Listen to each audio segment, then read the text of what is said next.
Hello everyone, and welcome to Straight Chilling. Each week we watch and review a horror film for your entertainment. You can send all questions and comments to straightchillingpodcast@gmail.com, and don't forget to keep chilling. Yeah, we straight chillin', serial killing. 5 cold feelings on the mind, got you reeling. 5-star ratings from the floor to the ceiling. If you get your 1 star, no time for feelings. Got a demon DJ, all the 1s and 2s. By the name Elzebub, so don't get confused. So grab a seat by the fire, roast them all with 2. And prepare to hear the legend of the Straight Chillin' crew. What up, nerds? Welcome to another pregnant episode of Straight Chilling, the weekly horror movie review show where you chill and we kill, slice, dice, and chop up yet another horror movie. My name's Bob. I'll be your host for the evening. This is episode number 295, recorded Sunday, November 29th, 2020. Tonight, we're going to be talking about yet another Patreon pick. This one was chosen by the one, the only Jacqueline, and the movie is Rosemary's Baby from 1968. Before we get into it, let me introduce everyone else on the show tonight. First up, calling in from Washington, D.C., we got our boy Randy Gandy, G. Landy. What's up, man? Hello, gentlemen. What's up, everybody? Hey. You ready to talk about babies? I am so ready to talk about babies. My biological clock is going nutty. Damn, we're going to make them, then we're going to talk about them. We're going to do both. That's the show. That's the program for this evening. We're really breaking new podcasting ground with this episode. Absolutely. A live conception. Strap in. Also calling in from Washington, D.C. and making her triumphant return to the show. Welcome back, Becky. What's up, Becky? Hey, how's it going? Bravo. Take your bow. Hello. Hey. Taking a virtual bow. Fantastic. Are you ready to get pregnant tonight? No. That's weird, right? Sorry. No pregnant. We're starting to take this joke to its logical conclusion, and I do not like it. Yeah, for sure. Last but not least, calling in from the Southern Korea, we got our boy Pregnant Stains. What up? It's your boy, Poppy Stains. How about since we're talking daddy talk over here, let me go ahead and step in. What's up? Daddy? So you're younger than This us, is but you also disgusting. consider yourself daddy. We're talking. Your bits are not. Tonight. Your bits have no internal logic, sir. Daddy talk. All right. It's going to be an interesting Talking dads show. this week. Interesting show. I'd like to meet that dad, I'd like. Oh, man. Before we get into the review, let's go ahead and tackle some housekeeping real quick. Here is your weekly reminder that if you support us over on our Patreon website at the $5 level or above, you get the chance to vote in our monthly poll picks. Our December poll pick is currently posted. The theme for December is Santa Chaos Goes Global. The 3 movies to vote between are going to be Santa Claus vs. the Devil, Deadly Games, and Rare Exports. Bob? Yo! How those numbers looking so far? They're looking sexy. Rare Exports probably going to clinch it, if I had to guess. Ooh. I'm curious what makes that result sexy in your mind. It's 69 votes. So that's okay. There you go. There you go. Real sexy. Since it's the day 69 before, dudes. since it's like almost the day before the poll ends, Randy, Rare Exports was your pick. Is that correct? That's correct. Yeah. Man, I know me and Bob have this heated rivalry in the you pick the flick or whatever deal, but Randy hardly ever gets a win, so I'm excited for Randy's pick to come out on top. Wow, somebody's really keeping score. You got a fucking got a diary written in blood with hash marks next to each win. What are you doing? I mean, with mine and Bob's heated rivalry, I did take a step back and I was like, Randy doesn't get a lot of wins. Boy, Randy needs a win. I resent that. I resent your pity. That's why I picked Santa Claus versus the Devil. I need to. Oh yeah, because that's you knew. the only reason. Oh yeah, yeah. Shows a stinker, right? It was your mercy that did it. That's what it did. Daddy's mercy. Also, In Patreon news, we have a brand new Patreon supporter we got to give mad shouts outs to. Big thanks to Chad for signing up on Patreon, showing us some love. Every dollar you guys contribute goes right back into the show. And as is tradition around these parts, we owe Chad the old straight chilling salute. This one's for Chad. Thanks for the ass slap. Thank you, Chad. You can tell by Becky's reaction that is a new segment to her. Yeah, I do not know what just happened. You don't want to know, Becky. You don't want to know. Beck. It makes a lot of sense, doesn't it, Beck? You just got to get into the lore of the show and you'll get it. You'll just get it like that. Just like that. Gentlemen, do you guys have anything you need to tackle for housekeeping? Drug abuse. This upcoming Tuesday is December 1st, and that is our new Top 5 Tuesday. You're going to get brand new YouTube videos up. That is going to be a top 5 list. This time I am talking, of course, top 5 Christmas horror films. 'Tis the season. Yes. So that is coming up on YouTube this Top 5 Tuesday.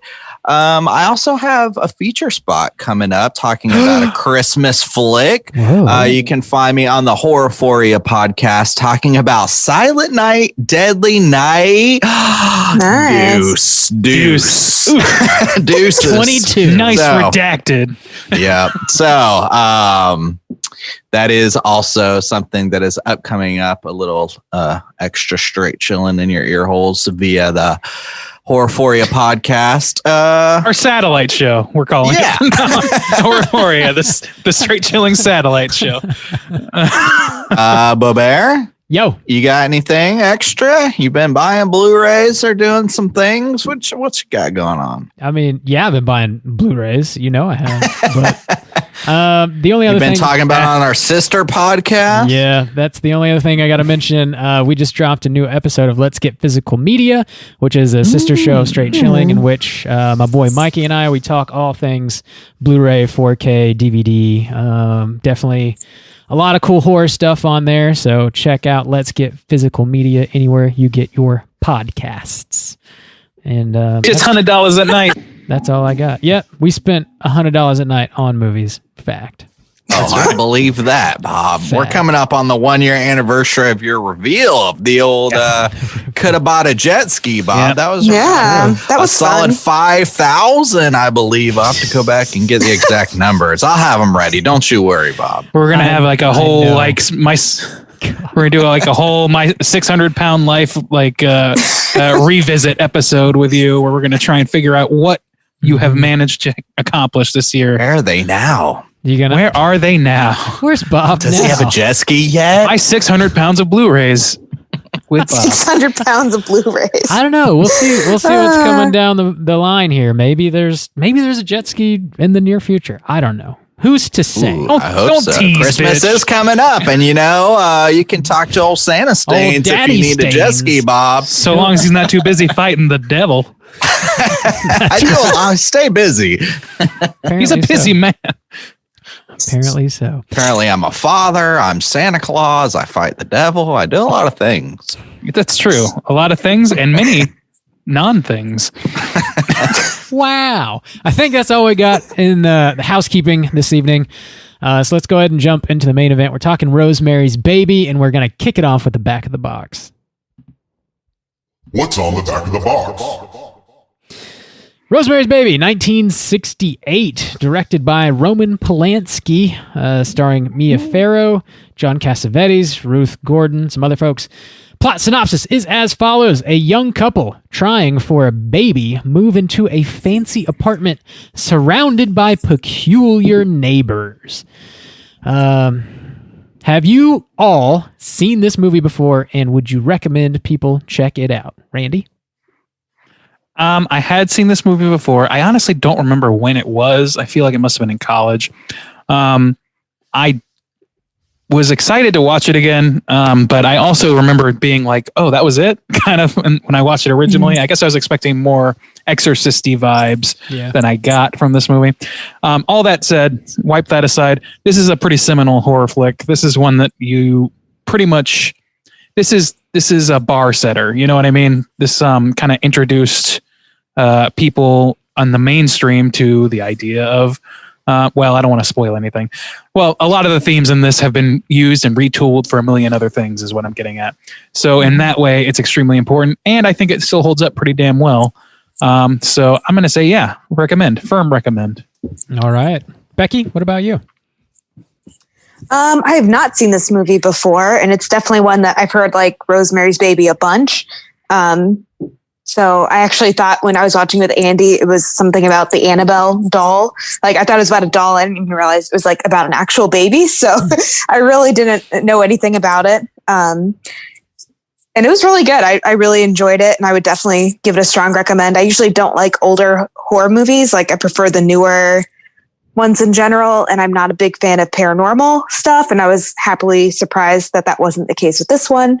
So overall, I was, definitely a strong recommend for me as well. Bringing in the strong normie vote from Beck. Nice. Nice. Juice, what about you? I had never seen this movie before. Never. It's a classic. I knew Scotch about it, just, the general premise, but nope, had never seen it before and was excited to watch it finally.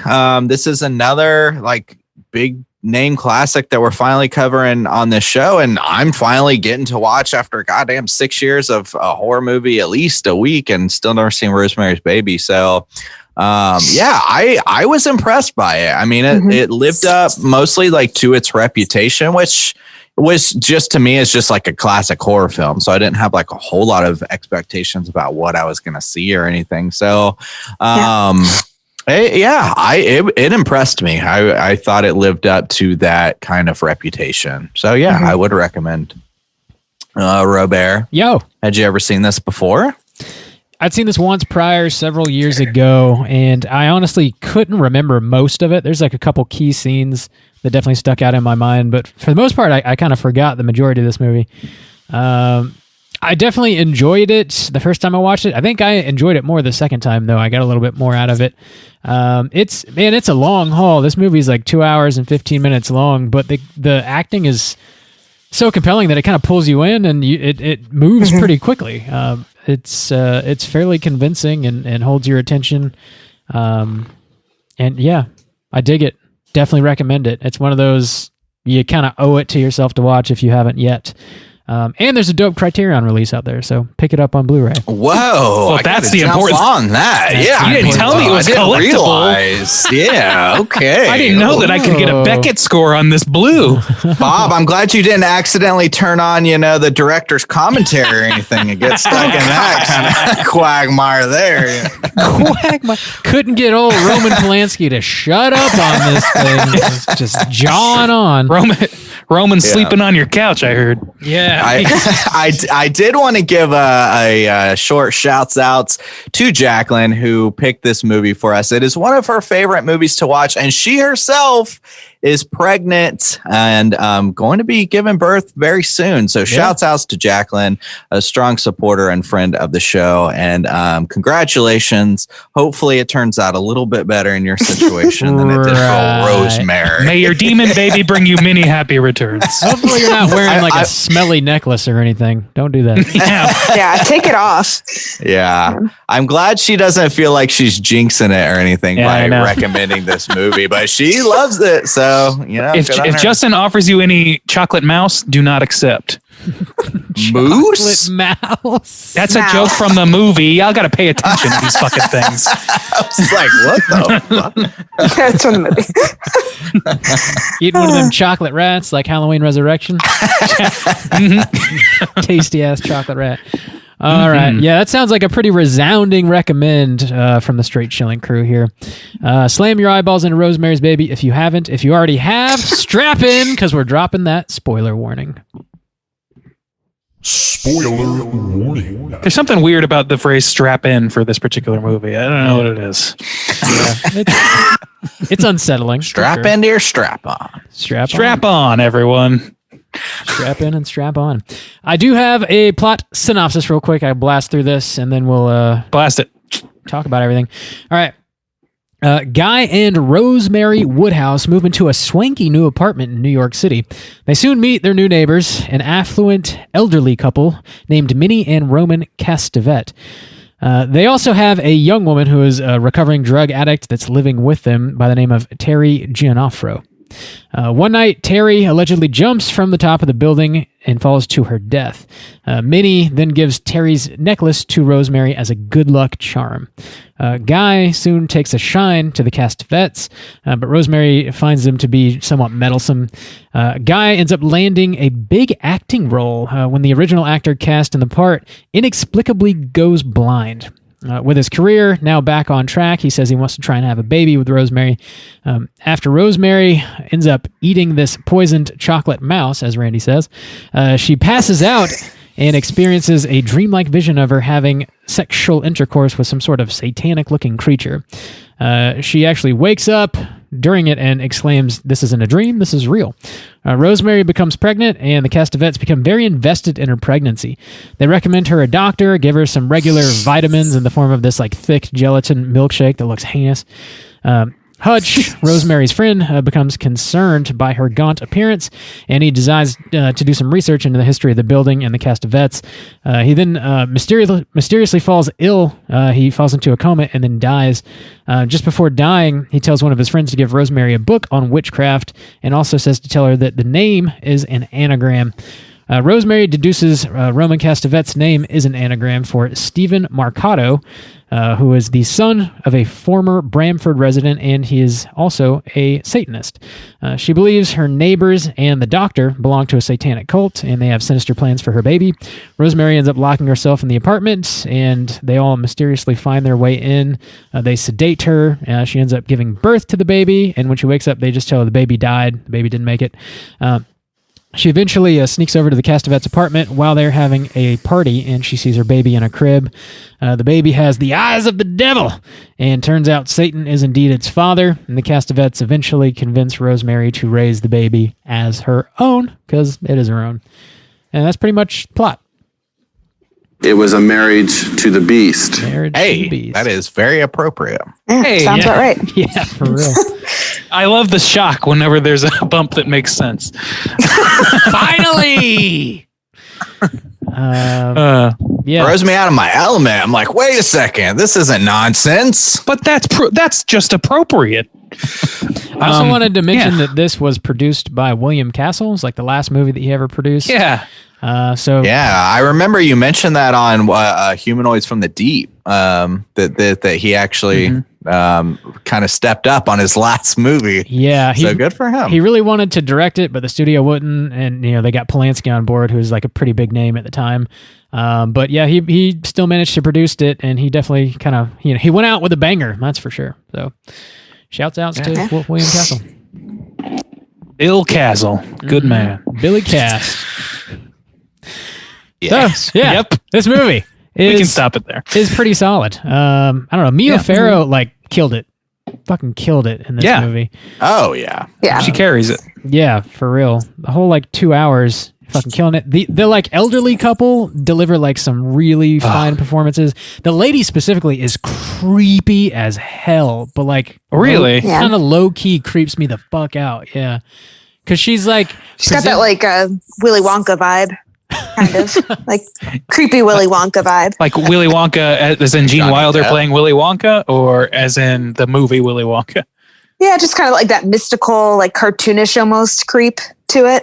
I don't know. She's very cartoonish because the thing is, this movie is like a horror realism. It's like one of the movies that people point to when they look to horror movies for realism, or at least at the time it was. And it's sort of, her whole figure, both her and what's his name? Roman. The Roman, thank you. They're both so cartoonishly dressed, so garish, bright, insane colors. At one point, the lady's wearing a dress that is just cut into 4 quadrants of different colors for whatever reason. Oh shit, I didn't notice that. Yeah, and her hair's pink, tinted pink. Yeah. And it's very interesting to me that I love those characters, and in comparison to Mia Farrow or her husband or pretty much anybody else in this movie, they're total cartoon characters, so they really stand out. The lady is This so was like- intrusive, and she like presents it as like she's got this facade where it's like she's got your best interest at heart, and she's really going out of her way to help you out.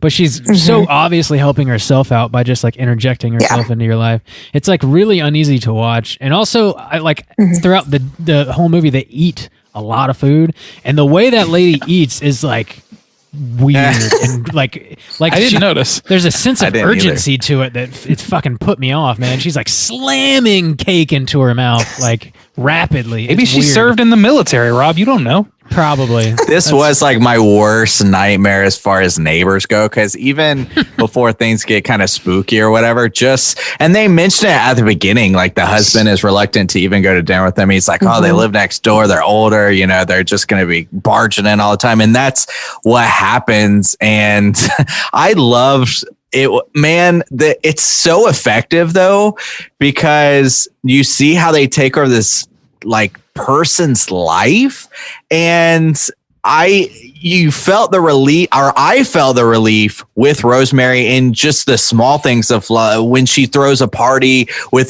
and she doesn't invite them. And I was just like, yes, some normal people in this movie. Like I felt the same thing. And that was super effective to have these people in that movie, because I was riding along with Rosemary, feeling her relief, feeling her dreads and stuff like that. So it was really effective for me, but also tough, because I was just like, fuck these people, get them out of my house, which is not even my house. It's just like that feeling. I totally understood it. Becky It felt very isolated. Oh, go ahead, Andy. I was going to bring up something you told me when we were watching, which is that it reminded you of Mother, the Aronofsky movie. It reminded me of a couple things. The mother, like with the, constant, neighbors coming. I don't remember a lot of that movie, but that. And that was really, like a huge thing about that movie. Yeah.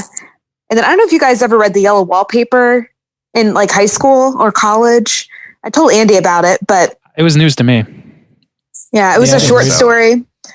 No, but anyways, it's a short story about a woman who gives birth to a baby and then like basically has postpartum depression, but in the 1800s, they didn't know what that was. So they put her on like bed rest. So her husband brings her to a like estate in the middle of nowhere and like locks her up in a bedroom with just yellow wallpaper everywhere. And she basically like drives herself crazy up there. Oh my God. But yeah. And this like really tied into that because there's, I don't know if you guys noticed that too, but like most of the movie, Rosemary wore yellow, which just kind of had that same like innocent vibe to it. And then there was yellow wallpaper in her bedroom. But like Justin said, it just felt like she was so isolated the whole time from like the young people or people she knew when she moved into this building. And then like it drove her crazy. So like kind of the whole time it's like, is she just, paranoid? Is she insane? Or is this like actually, Satan trying to come and get her and stuff? But I don't know. That was really how much is interesting to paranoia? me. How much? Becky showed me like a Cliff Notes video or whatever about this thing, and it does have a lot of correlation because the nursery in the movie that we see is also all yellow, and she spends a lot of time there. Mm-hmm. She's actively like prohibited from doing things like reading books or or going out or seeing. Don't talk to your friends about like her doctor. Yeah, don't see any other doctors. Yeah, don't read a book. Like what? Yeah. Like on top of all that, she's in this yellow room all the time. And in the story that Becky was referencing, like she's driven mad, and specifically she's fixated on the yellow wallpaper. And the story ends with her ripping it all down and freeing what she hallucinates to be herself trapped behind it. Mm-hmm. So it's like all about isolation. It's all about being a mother, being in isolation, at least from the Cliff Notes that we saw. And I think that's like pretty strong correlation I would have never made.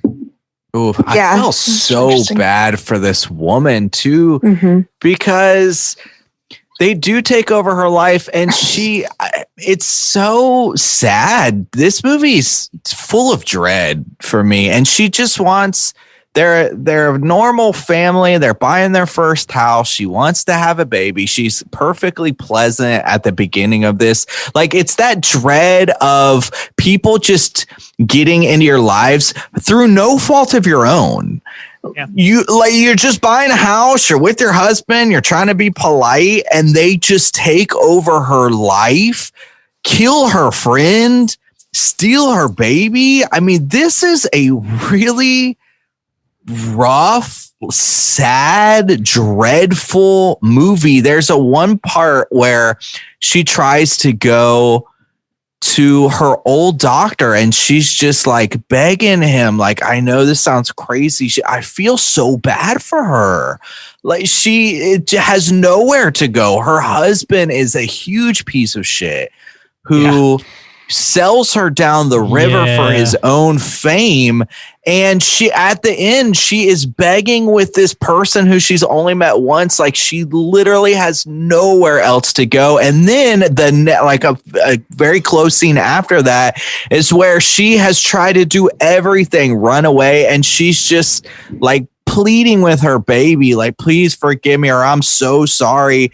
Man, this movie was sad as fuck. Like it got me down toward the end. I was like, this poor fucking woman. Well, I've just watched her become like manipulated and isolated and her whole life taken over through no fault of her own. You know, sometimes there's like the teens or they're having sex or doing drugs and so they get killed. This woman is perfectly pleasant throughout this whole movie and she just gets her life taken over. So sad. So sad.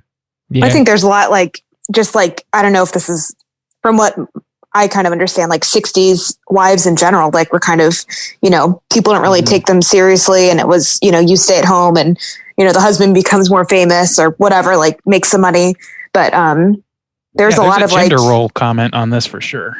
Oh yeah. But I think also like the pregnancy part, her needing help and no one's helping her. Like, I think women were just supposed to back then just like suck it up and deal with it type thing. Like, this isn't the same thing. My grandma had a baby back in the 60s who was dropped like right after it was born and died, like, after. But like she said, you just had it. There was no like Rosemary's husband, oh, we'll have another one, whatever. Like there was no support afterwards. It was just like, suck it up, whatever. Like it wasn't really considered even a loss, but I don't know. That's a horrific story, by the way. Yeah. But it just kind of gives me the same feeling. Yeah, it's just like very isolated to be like a mom back then, I feel like, or to have a baby and be supported. Especially knowing that her husband is like not in her corner at all. He completely just gives her away, abandons her basically. Is like, can you imagine the conversation that her husband has with the Castavets? Like one night when he go over there for cake and they like, hey, we got to let Satan impregnate your wife. You down with that? We'll give you a bunch of money and make you rich and famous. Like, how the fuck does that conversation go down? And how is he cool with it? That's insanity, dude. It just seems like that was like a common, obviously not with like Satan and stuff, but just like a common like husbands, that's not as common. It's about the attitude of the time. Well, I'm like, just very much like he's so smug about it because he's like, they said they wouldn't hurt you and they didn't. And technically, okay, so like from that standpoint, he has gotten significantly more famous. He is gaining fame. His wife delivers the baby and she is safe and technically healthy. As far as we know, the baby is delivered. And had she not been involved, like if she hadn't been sneaking around, she would have just thought she lost the baby. Like, okay, if she wasn't a smart woman who tried to do things on her own, she, like, from her perspective, she would have just been a woman who lost her baby during birth. She's able to have more kids. And I believe them when they say like, oh, you'll be able to have, because the husband's completely convinced we can have more kids. We're moving out to the Hollywood or out in the hills and my Universal's calling. His career's taking off. So by all means, they are delivering on their promise of fame and fortune and a healthy family and everything, but she's not involved in that. She has been sold by her husband to these people. Some of the crimes, just to go down the list of some of the crimes of of her husband in this movie. First of all, he starts out just an arrogant piece of shit, and they make several comments. He's like, "Oh, I know, I'm too into myself. I'll make it up to you," and it's that sort of bullshit the whole time. He gaslights her through this whole movie and just straight up lies to her throughout the whole movie as well, but also makes her feel like the insane one, even though this is all true.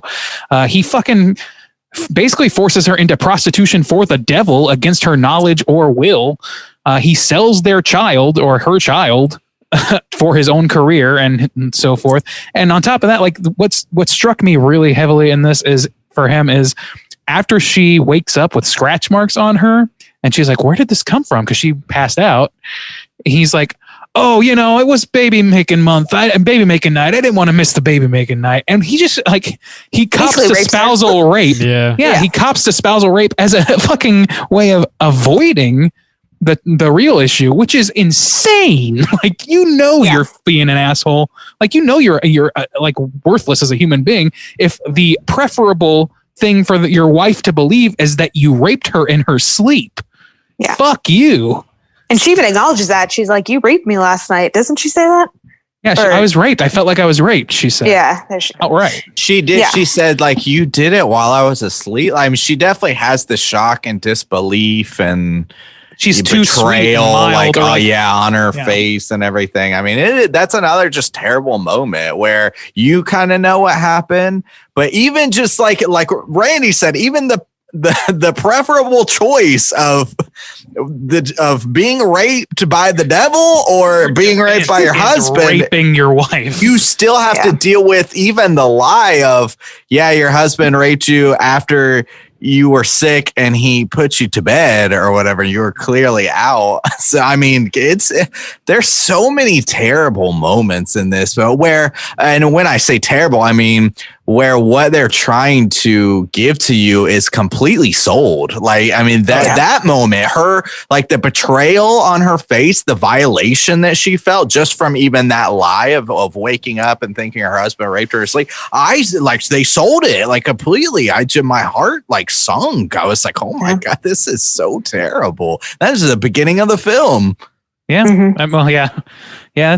It's the whole thing about this movie. One thing, reaction that I had during the movie that changed after I thought about it a while, and once Becky and I talked about it a little bit privately, was I went through the movie thinking, okay, so this is another movie, sort of reminded me of The Invitation, where it's like your politeness is biting you in the ass, but you're too polite to save yourself. And it was that feeling of God, I want her to I like that moment where she spits in his face at the end. I wanted that to happen weeks prior, months prior. Like the first 30 minutes of this fucking movie, she could have been justified in that. And of course she doesn't, because it's a politeness thing. But what in talking to Becky about it, it became more of well, that's the gender role of the time. She is, the breadwinner, Mr. Piece of Shit. He gets to call the shots, and that's shown directly several times, but in no uncertain terms when he forces her to hand him the book that her now dead friend left to her, and then throws it away. This is definitely patriarchal bullshit. There's everything that she does is informed by what she thinks she needs to do within the cultural confines that she's in. She needs to submit to her husband. She needs to be a friendly neighbor. She needs to be, open and needs to listen to the doctor. And this is the best doctor, so I got to listen to the good doctor. I'm being told he's good, so he must be good. All that shit. But yeah, a lot of it really comes down to a gender role situation, which, I mean, I don't have a lot of authority to speak on, but it's not something that occurred to me in the moment. Yeah, and I think that's very common of what was just expected back then for women to do, stay home and take care of things and have babies. So, very different. She only even gets to have her own child by breaking that mold at the end, by stepping out of line. That's the only way she actually gets to even raise her demon child. The only reason she gets to choose that is because she, thinks for herself. If she had if it had been not ingrained in her so explicitly not to do that for most of the movie, maybe she would have dodged a lot of these issues. Yeah. And it was just another moment of dread, just going off of that, was when she's finally I want to go see the other doctor. So the poor girl, she's dealing with this pain in her stomach for months. Literally, her friends come over there what the fuck? And she's like, I have to go see him. And the husband is like, you're not seeing him. I'm not paying for you to see him. And just she does. She's completely at his mercy. Mm-hmm. She can't. I mean, she's trying to be strong-willed and even step out of that, but she has no money of her own, I guess. And she just wants the pain to stop. It's so fucking sad. It's it really is got me in the gut so much. Yeah. It's that feeling of trapped. being trapped in a situation where you don't have control. She tries to put out a few paper tigers. Like in that moment, she's like, I'm going to see Dr. Hill. There's nothing you can do about it. And of course he does something about it. And she folds because that's her whole life. Like she's a Catholic also. She's like explicitly brings that up. She not fantasizes. That's a bad word. She has a dream, a nightmare involving the Pope while she's getting raped and is asking the Pope for forgiveness while she's being raped by Satan. I mean, these are all culturally signifiers of a woman is supposed to know her place and do as she's told. Well, even when she goes to the doctor, when she finally works up the courage, the doctor takes over and does what he thinks best, not even what he doesn't even listen to her at the end of the day. And you kind of think he is, and then he totally doesn't. So I'd like to think that wouldn't happen that way anymore. Like if she went to the normal guy and was like, he would be like, they've been giving you weird cocktails of shit like tannis root. Like, what are you talking about? Like, what is that? And I would be like, okay, well, yeah, I'm not going to let you go back into a situation where, I don't have enough information to discredit what you're saying, nor do you have enough, do an investigation, man. You don't just immediately dime on her. Like, I'd like to think that wouldn't happen that way anymore. Well, I went to the lady doctor recently, and one of the questions, they're like, asking me a bunch of questions. They're like, is your husband or spouse abusive? Like, and, do you need help right now? So it seems like they've gotten better at that stuff, at least. Checking in on people. Then the doctor sold her down the river. Now, of course, at that point, she's talking about witches and covens and stuff like that. Yeah. So had she gone in there and just been like, I've got this terrible pain, what should I do? But then also the witches, the kind of the dreadful thing about that is the witches probably just would have taken care of him too, because might have. Her husband is helping them. Mm-hmm. He gives the glove of her friend just for asking, like, oh, what is this thing you're wearing around the neck? And they're like, nope, this dude's got to go. It's like, what the fuck? Like, dude. I was kind of surprised. I anticipated something happening with some of her friends because they're the ones who are like, no, you shouldn't have to deal with this pain. This is absolutely crazy. Get away from that doctor. Now, Justin, those were women. They couldn't do anything. I feel like that. I do say that to illustrate the point that I feel like it's a man who has to be the threat. True. So it's almost like that sexism plays into who they're attacking, who they're willing to go after. Yeah, he just calls her husband just calls him like those old bitches or whatever, and they're filling your head with. I was like, holy shit, it's in fucking sane. Dude. Well, they won't even they don't even want her to read books. Like the doctor's like, don't read books. That'll fill your head with bullshit. I'm like, that's ridiculous. That is absurd. Don't be informed. They just want her to be uneducated. Yeah, they just want her to lay back and do what she needs to do. And don't ask questions. What? Yeah. Like she asked some about. He's like, you've been reading that book, haven't you? You dumb bitch. A man told you not to do that. You should have listened. This is on the grand scheme of everything that happens in the movie. This is pretty low on the list of bad shit that happens to Rosemary. But I felt bad for her too. Like she cuts her hair and everybody just keeps telling her she looks like shit. Yeah, it's like damn. Can I tell you a story about that? Yeah, sure. Yes. Sorry, Ravikacha. Oh no. So actually, I did some background research on this movie a little bit because I wasn't about the hair specifically because I thought it was kind of a bold choice.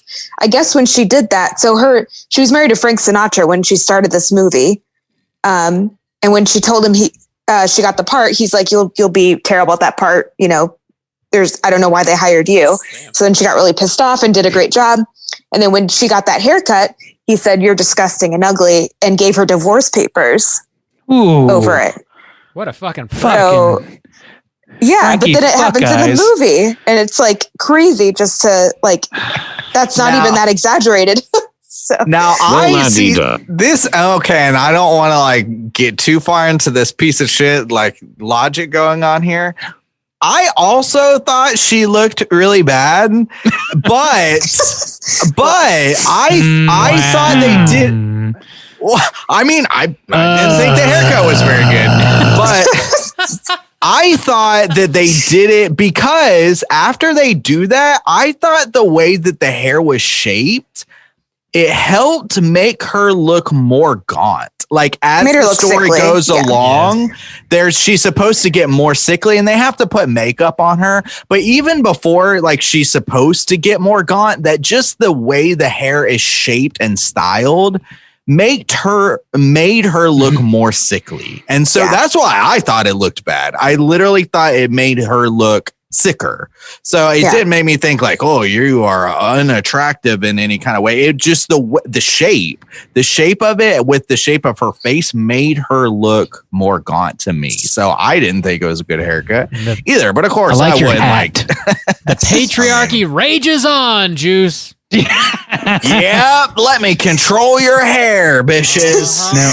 Yeah. The thing is, like, this was in the 60s. So, I mean, I got to think that a short male style cut, at the time would have been something of not a scandal necessarily, but with the older set, probably a scandal. Like it was something like when, I don't know, when you see somebody walking around with like crazy haircuts today, what we consider crazy haircuts, they're just like, in some ways, people breaking out of what they're expected to do. Like, you know what I mean? And that was going on a lot during the fucking civil rights movement where women were burning their bras and so forth. That was another way of commandeering your own personal choices back. Yeah. That's actually going on right now in Korea. A lot of women are cutting their hair really, really short to be almost indistinguishable like from men. Yeah. There you go. Well, I've cut my hair very short before too, like pixie cut a couple years ago, and people are like, ew, same thing. It's crazy, but that's insane. Yeah, but I think. I said, I definitely think she looks like sickly, but I also think it could be part of the like owning her body back after she just got fucking raped. So like, I think it could go either way. But I think it goes both ways. Yeah, for sure. To be honest. Yeah. Yeah. There's a lot going on with this movie. And like, I mean, I'm really stuck on the idea of it being, somebody breaking out of their cocoon of politeness and all that sort of thing, because, I find myself in that trap sometimes, not obviously to the extent that this woman does because of the cultural significance of it, but like the way the invitation rubs me the wrong way. It's like, God, why can I not say no to this invitation? Why can I not, say, no, I'm sorry, we're busy right now, you can't come in? Like, why? It could be a good point though about you saying, because now that I think about it, that really is, well, not the only choice, but that is one of maybe the few choices that she has free reign over is her hairstyle. And so she gets it styled a certain way. Too bad she chose poorly, but apparently, I really don't have a problem with the haircut at all. Like, fine. I think really? Shit. Yeah. Okay. Yeah, that's the thing. It blew my mind that in the movie, within the movie, I was like, how? I mean, even if I thought somebody had an ugly haircut, I would never be like, ugh, why'd you get that fucking haircut? No, what the fuck is wrong with these people? Everyone says that to her. Even like Grunge hasn't seen. Oh, haircut, cool. Like, because it doesn't matter if I like it or not, really. Yeah. Like, it's all about the person who got the haircut. But she does decorate the apartment, really, because that's what I was saying. I was like, what does she actually control in this film? Like, what does she do? And I was thinking, like, maybe she just doesn't. That could also just be an indication that she hardly ever gets to make choices. She just doesn't get to make choices often. So maybe when she feels like she can, she goes bold because it's like, oh, this is the only time I can make a choice. So let me make a big one. It reminds me of that Simpsons episode with the three-eyed fish, with Blinky the three-eyed fish, where Marge at the end, she's told by Homer, like, look, you express yourself, like, because she's having Mr. Burns over for dinner and she doesn't like what's going on with the pollution. So he's like, oh, but I got to host my boss. You got to be nice to my boss. Look, you can express yourself with your cooking. And so she cooks the three-eyed fish and serves it to Mr. Burns. It's that. It's like, okay, you've given me this inch. I'm going to take that inch and I'm going to use it to its fullest extent. That's kind of the way it strikes me. Well, I'm glad you guys like the haircut. I'm just wrong. Yeah. You are. We know. Again. We know. I like your hat. No, well, she should have worn a hat. There were some interesting hats in this movie. Dude, there's a lot of. I like the neighbor. So I really like want to. So you were creeped out by the lady neighbor, Rob. Yeah, both of them for sure, but like specifically the woman, because she was like kind of around more regularly and just very pushy, like really, really pushy and really forward. The guy was just a little more relaxed, but like the two of them together felt like very, like, of things. Like they talk about all the different places they've been. Like you go into their apartment and it's like fucking extravagant and gorgeous. And they're like pouring drinks and eating all this crazy food and like eating all the kinds of different cakes and shit. And they're just like, I don't know, just living a lifestyle that's abundant, I guess is a good way to put it. But it's weird. Yeah. They're about the things, surrounding themselves with like fancy things, and I don't know. I wouldn't like them in my house, that's for sure. No, you surround yourself with fancy Blu-rays all the time. I mean, Bob, you're headed that way. Maybe I'm trying to get the devil to fuck you. I don't know.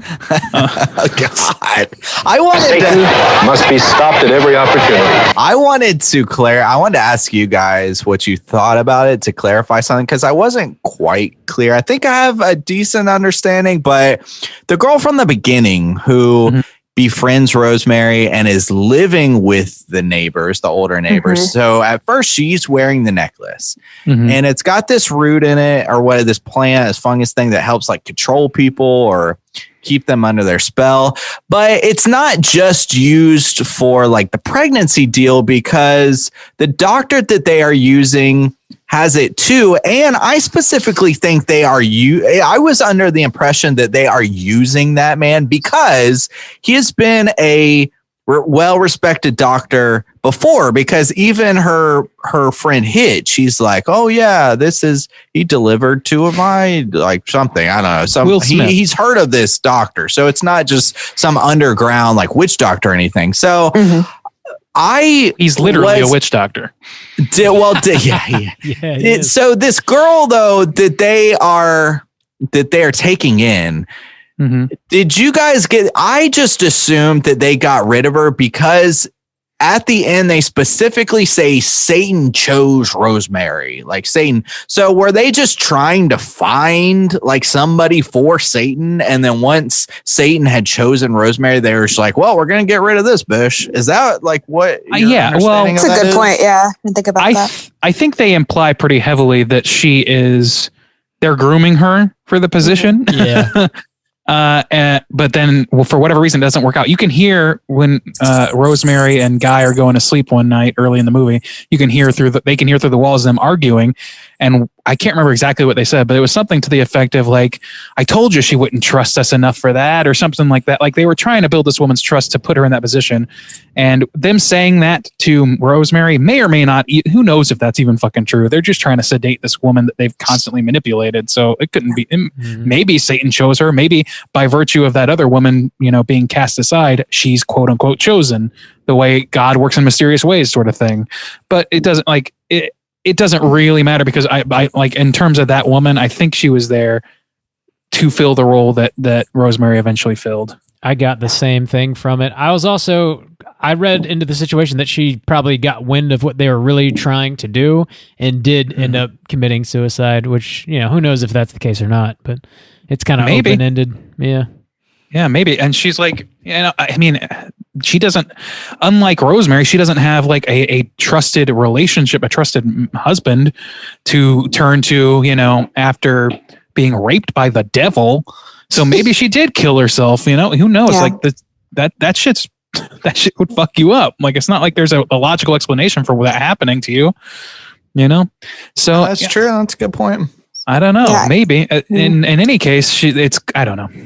Go ahead, Beck. You were saying something. Oh, I didn't even think that she was being groomed to be the mom, but that makes way more sense. I just thought she was just someone off the streets and figured out kind of they were Satanists and jumped, but that makes more sense that she might have been the mom, but wasn't the right fit or something. It's much easier to make that happen if the person you're trying to secretly impregnate through Satan is married to your ally, and they convince this guy to be their ally by showing the glitz and glamour. So yeah, I think that's what's happening.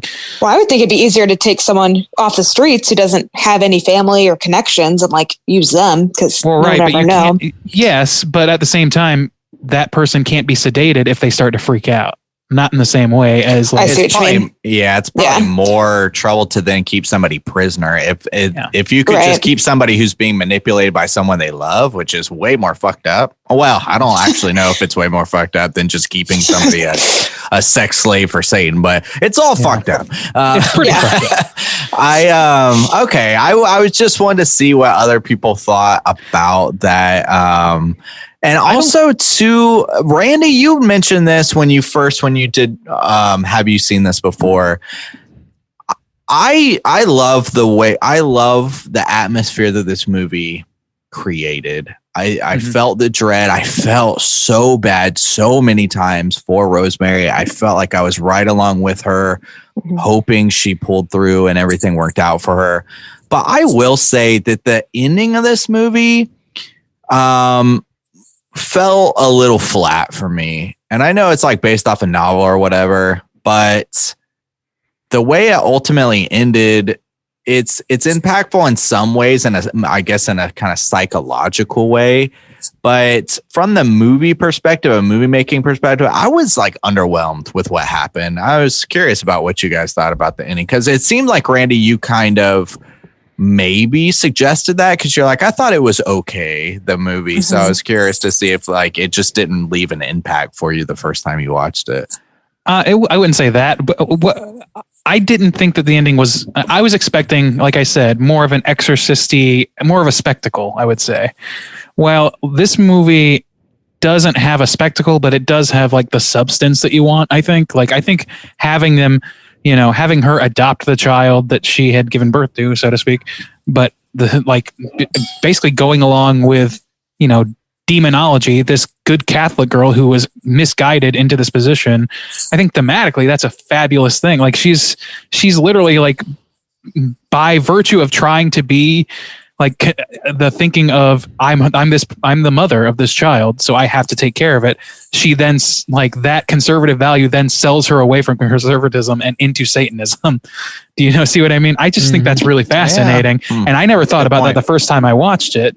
I was thinking more like, oh, okay. So I thought there would be like a Christ compels you moment, I thought there would be, a Van Helsing to bust in to save her or something. But no, I mean, watching it again, it wouldn't make sense for that to happen because this movie is too grounded for that. So grounded, in fact, that you could even like articulate a scenario where if Rosemary is a bit of an unreliable narrator, that maybe this is all a product of paranoia.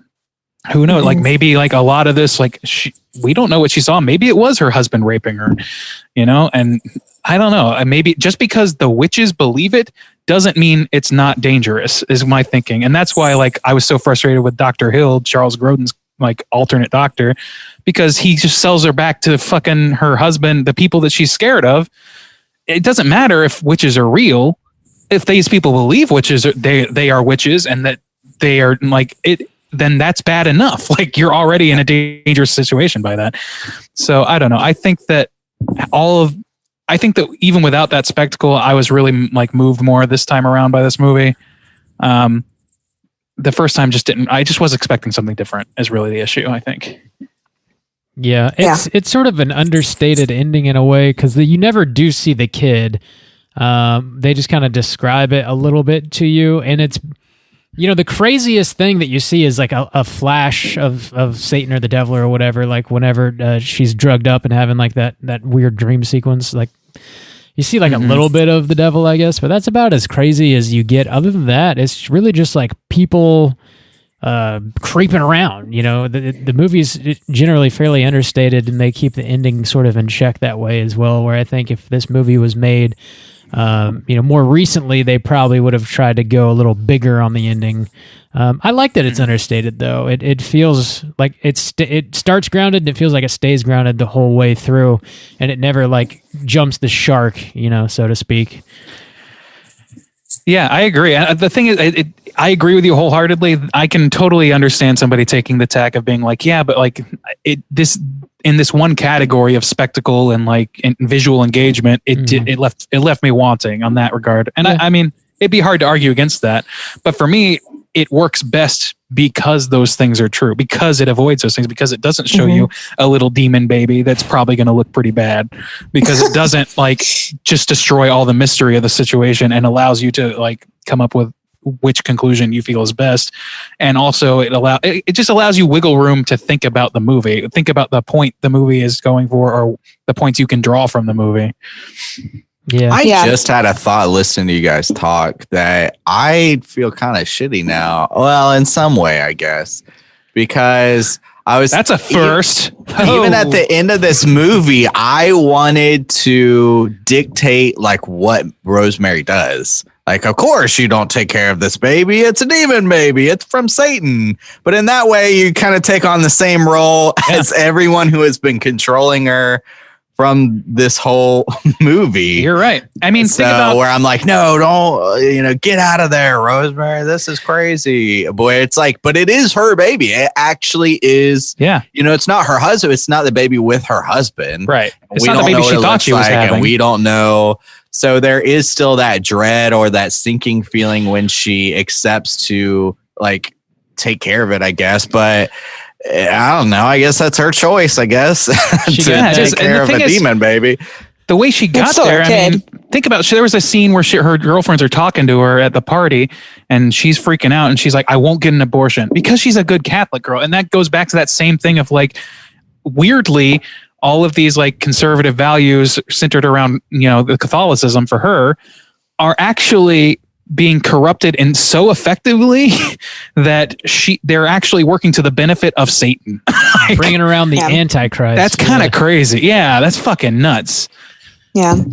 I think the ending, I'm glad they didn't show the baby. I thought that was definitely a better choice, like made you more uneasy and more like, still not 100% sure. But I don't know, the end too, and she like, I thought it was a little weak, like Justin said, just, I don't know, it felt a little cheesy when she's like, his eyes, what happened to its eyes? I don't know. That part felt a little weird to me, but I don't know. I feel like again, like it is interesting that like, she doesn't want an abortion or any of that, but also like most moms, I would think no matter what's wrong with the kid would still love them and want to be with them and stuff. So that's kind of what I gather from They're that. Weaponizing a mother's love as well as her religion and her status in the culture against her. Yeah. It's crazy. I think a solid nurture this thing. A solid double feature. Another movie you could pair with Rosemary's Baby would be Hell Baby, in which you see that. I thought you were going to say Police Academy 3. Nah. I think that'd be a solid double feature. Definitely two different sides of the same coin. Well, that movie, pretty much any movie with the premise of my baby's actually Satan owes this movie a debt of gratitude in some level. I mean, there's something wrong with my baby is a trope that's as old as, humanity, but the actual like Anglo-Christian, point of view on that, oh shit, for my sins or not for my sins or for, whatever angle you take on it, it's still my baby's been corrupted by something evil. What is my responsibility to it and to myself and so on and so forth. They all owe this movie a debt of gratitude, especially because it was such the hit that it was. Like people respected this movie and still do, obviously. Yep. But they don't respect Roman Polanski anymore. That's for sure. No, that's true. I haven't seen a lot of his work. 13-year-old girl, right? Damn. Yeah, he did some fucked up shit. He like fled. I don't know the details, but it's he like dude. Can't come to America because he like drugged a 13-year-old girl if he comes and back. raped her or something. Yeah, so he just like hangs out in France or something somewhere. He's a horrible person. Some crazy shit's happened. Like, I mean, I don't know. That guy's got a life, man. He has had a life, and it's he's a piece of shit. But man, he's the story. It could feel you could definitely read a whole thriller about his life. What was I going to say? I only know he raped somebody. I don't know all the crazy. Well, I mean, shit, the Manson stuff and like. Oh, that's right. You already brought it up. Shit. Yeah, I brought that up off recording, but yeah. Yeah. For those who don't know, his wife was murdered by the Manson family along with his unborn child the year after this movie was made. Brutal. So, yeah. And that's what brought that to national spotlight, but as far as I understand it. Yeah. So, yeah. Hey. Uplifting conversation. I lift you up. Yep. I guess that's bound to happen when you're talking about like Satan being somebody's baby daddy. It's going to be kind of a heavy conversation. Yeah, I don't know. One thing I did want to mention real quick is the cinematography. I really enjoyed the cinematography in this movie. The lighting, it's like real contrasty. There's a lot of like real deep colors, like deep earthly colors, like throughout this giant apartment building. Just the building itself is fantastic. Like I love super it, vaulted ceilings, big archways. Like, I mean, calling that an apartment is using the word apartment loosely because it's like it's a mansion. I mean, I don't know if you remember this, Rob, but actually, and you too, Justin. We all saw this building when we went to New York together. Oh, cool! Because it was right in front of it is Central Park where John Lennon was shot. And we I remember that so. area. Yeah, I just don't remember the building. Yeah. I do remember walking through that area because we even went. There was like a little memorial thing going on. People were playing music there or something at the time. That's like constant, but yeah, yeah. Huh. Yeah. I don't think that I didn't. I definitely didn't know that at the time, but I've learned that since. Yeah. Yeah, it's an interesting thing. You know, one other thing, just before I forget, I was going to bring this up too. As far as like the girl who was adopted into, like, who was picked up off the street and so forth, and then committed suicide or was killed or whatever it was. There was also the person who lived in the apartment before Guy and and whatever her name is, Rosemary. How do I forget that fucking name? I know. I don't know why, because I keep thinking of Guy calling her Ro, and my brain goes straight to Roman Polanski. Anyway, but yeah, when they move in, there's like, they block off the closet that has the secret entrance, and there's a letter on the woman's desk who used to live there. It says, "I regret I have to leave the fold," or something like that, or like I want out, or something like that. So I think that, like, this has been an ongoing search. I mean, it seems like pretty fair to say. Yeah. It's just a detail that I think like really starts to color. She had all the herbs in her house. Yeah, so she was a witch. She was part of the group. Yeah. And they said she was killed or something, or she was in a coma for a while. They died. Coma. Yeah. So they she coma did the whole thing. Yeah. They combed her ass. Yeah, basically. God damn. I just put that part together. So yeah, me too, actually. Because they were like, "Oh, she didn't die in the thing." He's like, "No, she fell ill and it's been in a coma for several months and then died in the hospital." Yeah. Those witches. Fucking tannis root. Hey, give me some of that tannis root. Let me get that tannis root. It's real smelly. I want to wear it around. You can get, dude. And you said something about like the doctor being, because he smelled like tannis, being controlled. I don't think that dude was controlled. I think tannis root just has many. Okay. Yeah, I think it just has many uses. It might actually be good luck as long as you're a Satanist. Okay. Who knows? True, because he's very successful, and being successful is tied into being one of these Satanists. Seems like. True. Huh. All right. That's kind of what I thought. It was just something. I don't think there's tannis in her necklace either. I think it was something else. Yeah, they implied it was something else. Hutch identified it as a fungus or something. The devil's lettuce. Yeah. Exactly. Why does it got a weird smell? So smelly. This smells so dank. It's demon seed. Gross. Yeah, I don't know. You guys have anything else you want to touch on before we rate Rosemary's Baby? I think I'm good. Yeah. All right. Let's go ahead and do this. Out of 5. Juice, why don't you kick us off? How you feel about Rosemary's Baby?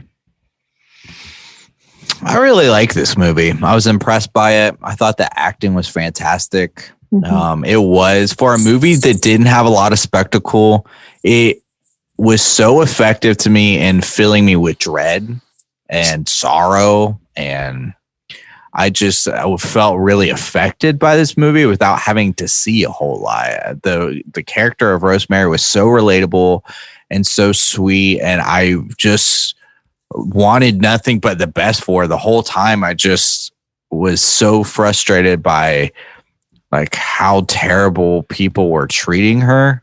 And through that, I mean, I was like clenching my fist when she is at the doctor's office. She like goes to sleep, and then here comes the crazy doctor and her husband. She's like, no. And then when she's in bed and screaming, like, I'm sorry. I felt it in my gut. So many times it felt like my gut like dropped in this movie, which is so impressive. This movie is over 50 years old now. I was completely engaged the whole thing.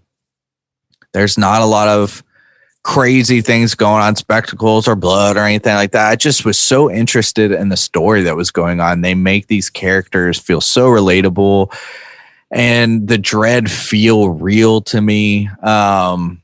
The ending, I just was kind of disappointed by it. And I didn't even necessarily want to see the baby, but I guess just the way it all ended, it's just a bunch of old people yelling, "Hail Satan, hail Satan." I mean, they were just having another one of those get togethers. I guess even the way the woman acts, like there's a woman who's rocking the baby.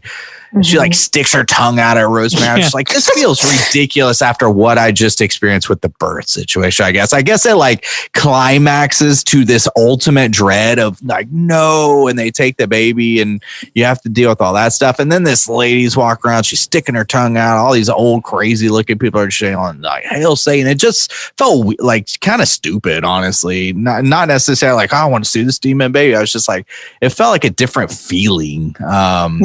That I didn't really vibe with. The thing was, sorry, go ahead. I'm just wondering now that you're saying that, Justin, because I agree 100% with that. I wonder if that could also imply like that's not real, because it's such a turn of like theme and kind of mood. I wonder if you could be like, well, that's just Rosemary just the being crazy now. Hysteria. You can say that. I kind of disagree with that because I think it's in perfect keeping with those characters. I think like the Satanists we're presented with are not like, they're not fucking guar. Like they're a bunch of old biddies who like, knit all day long and plot for Satan. Like that's just their thing that they do. It's like knitting club for them. So I don't know. I don't like the people, the most devout, like older people I've met towards any religion. Like they're not like necessarily the most put together people. They're just very devout in what they believe in. They'll go to church every week or they'll go to the synagogue every week and they'll be very devout. You don't have to be a cool person to be a devout anything. Certainly not Satanist. And we're not talking about the cool, politically minded modern Satanists. We're talking about 70s old biddy knitting circle Satanists. Old biddy Satanists. How does that affect your score, Juice? Yes. I'm sorry. I really did like this movie. I think the overall ending and just the feeling of it kind of piddled out a little bit is kind of how I felt about it. But ultimately, I'm still giving this movie a 4.5 out of 5. I'm not giving half star for the Yabos because they were involved with the rape scene, and that is not how we fly here. So 4.5 with the total on Rosemary's Baby. Right on. Becky, how do you feel out of 5?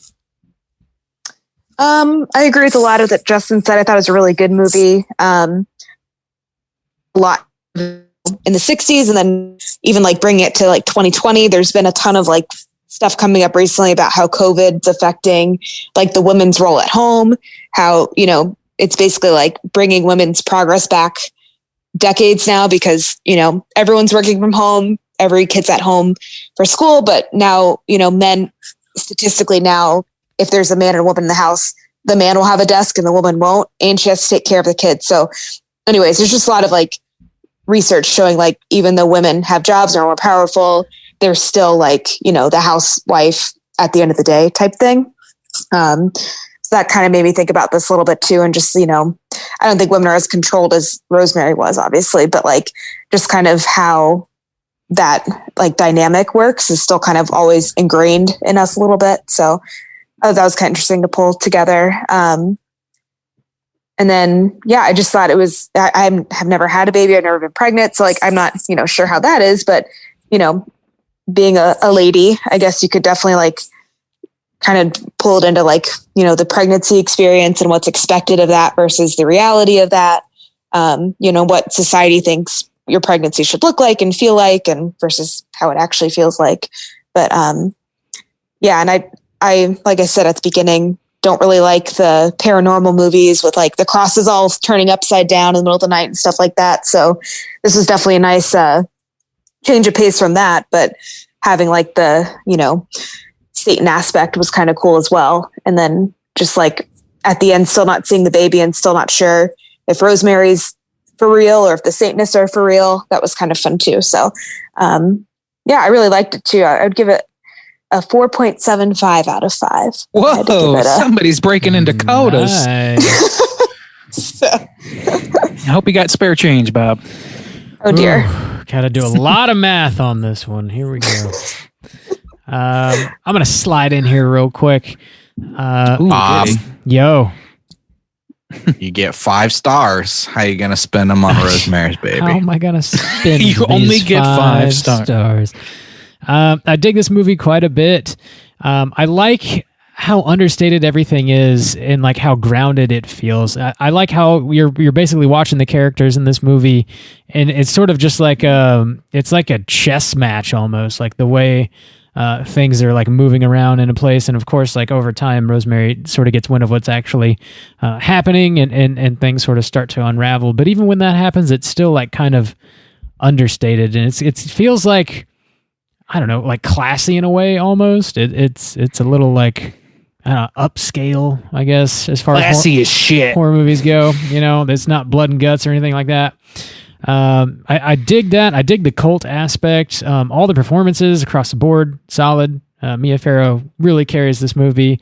The old neighbors creep me the fuck out. And I like the end, even though it is like kind of silly when all these people are just like, "Hail Satan," and like I did laugh. I thought it was fucking silly. I don't know, but I still liked it. It made sense at the time. I don't know.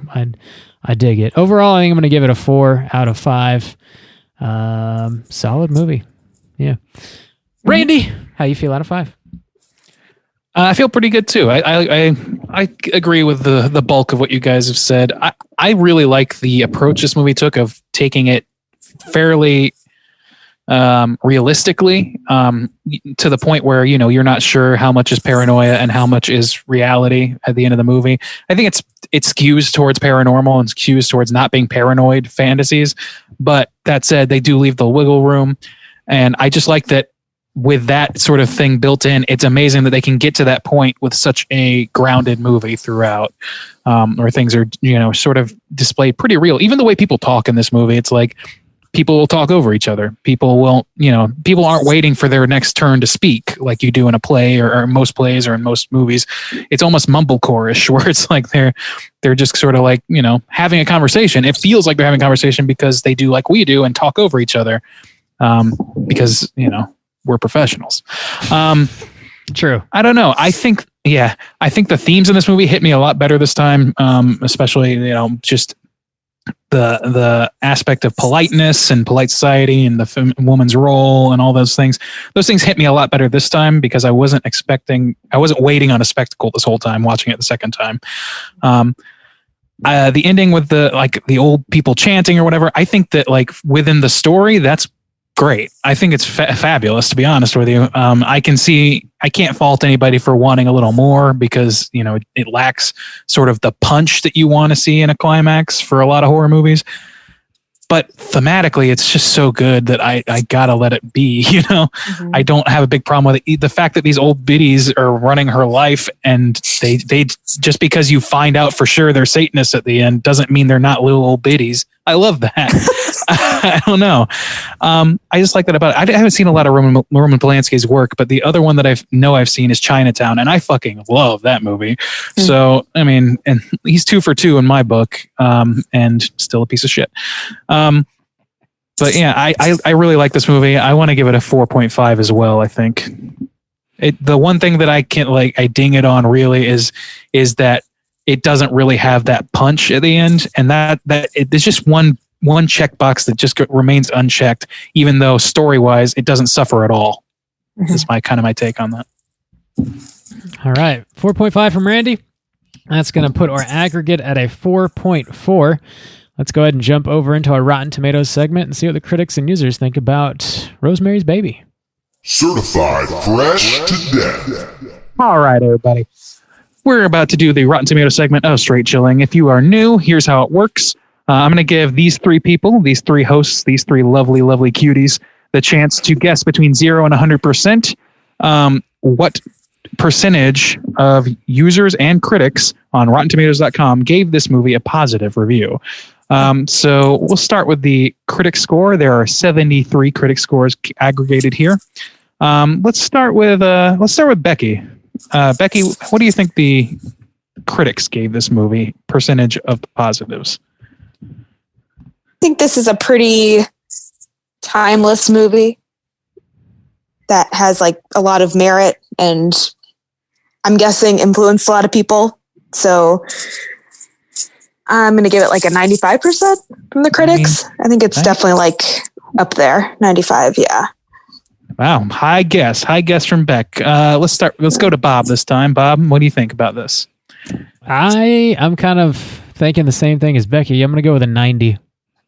90. Okay. All right. We got 90. We got 95. Juice, you going to be upset? You going to go high? You going to go crazy low? What are you thinking? I think it's going to be high too, but I don't want to pigeonhole myself in between. So I'll go lower. Okay. And say,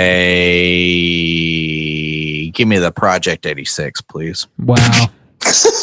Wow. I wish I could remember any of the music so I can make a reference right now, but I can't. They sing Headstrong, right? Headstrong, take you on. Headstrong! Take on anyone.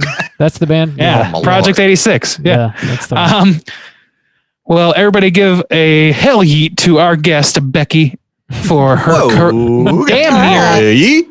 damn near perfect rating. It is 96%. You were a percentage off. All right. Just a percentage off. Damn. Oh, good job. Thanks. The critics' consensus is a frightening tale of Satanism and pregnancy that is even more disturbing than it sounds, thanks to convincing and committed performances by Mia Farrow and Ruth Gordon. I agree with Bex. all that. Yeah.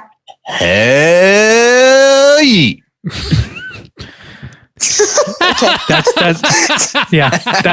That's the appropriate response.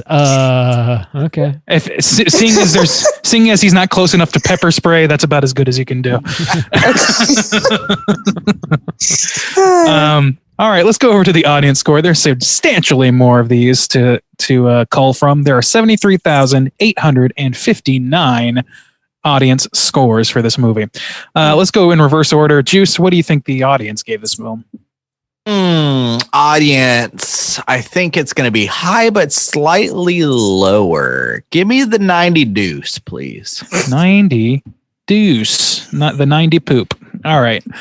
Rob, how about you? I'm just going to take 90 again. 90.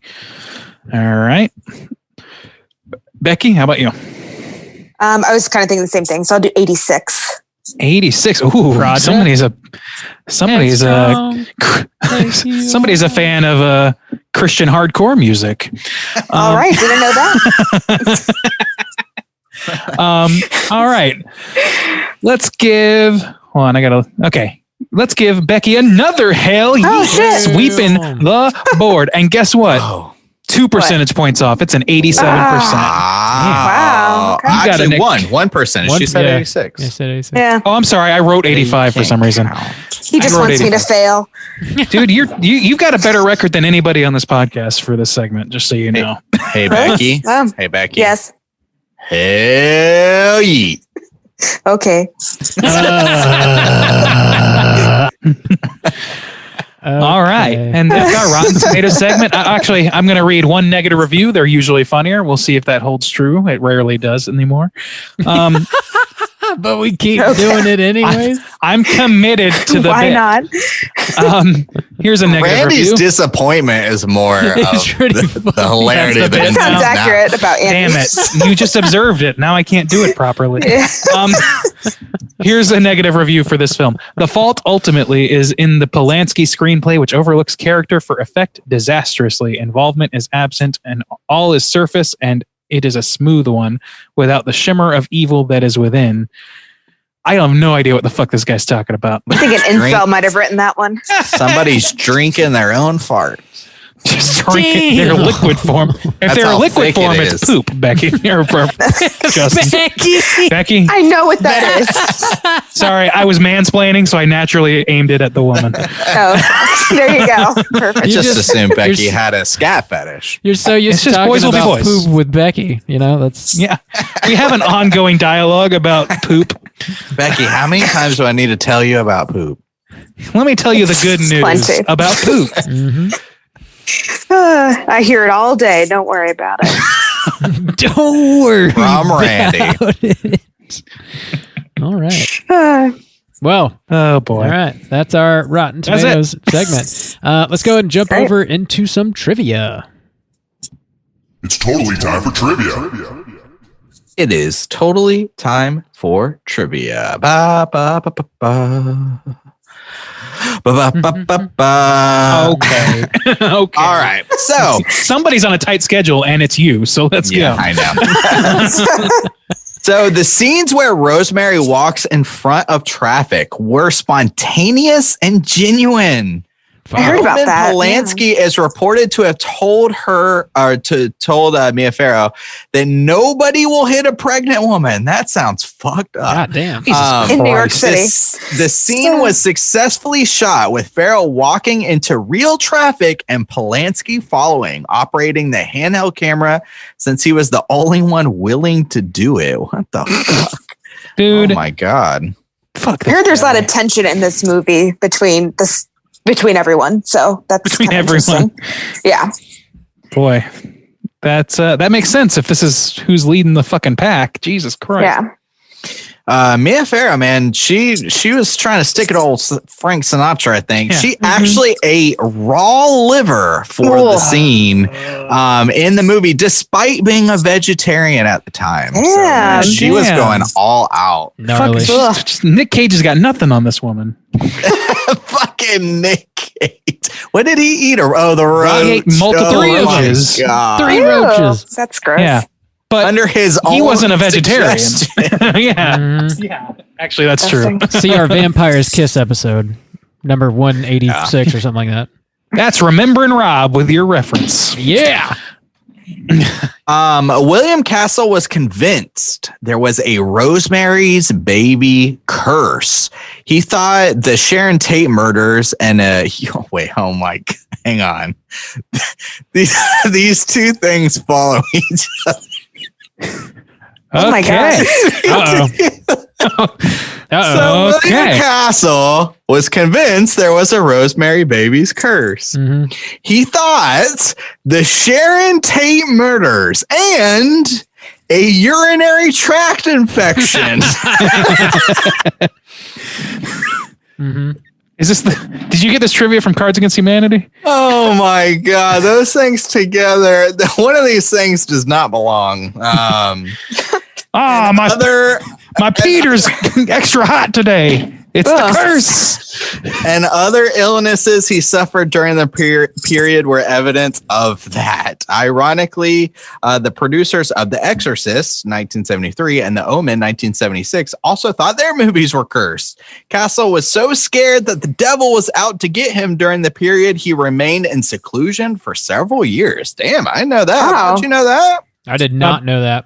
Several years. Really? That's You wild. read his biography, didn't you? I did. Yeah, I don't remember reading that.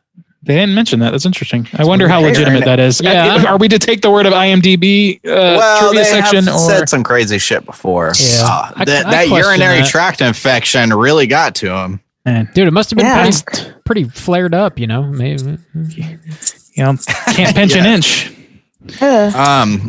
The vodka blush cocktail that Roman prepares for everybody is actually real, and it is normally served with sprigs of rosemary for garnish. So that's a cool little twist. Yeah. There you go. Missed opportunity there, Roman. Not movie Roman. There is a not director Roman.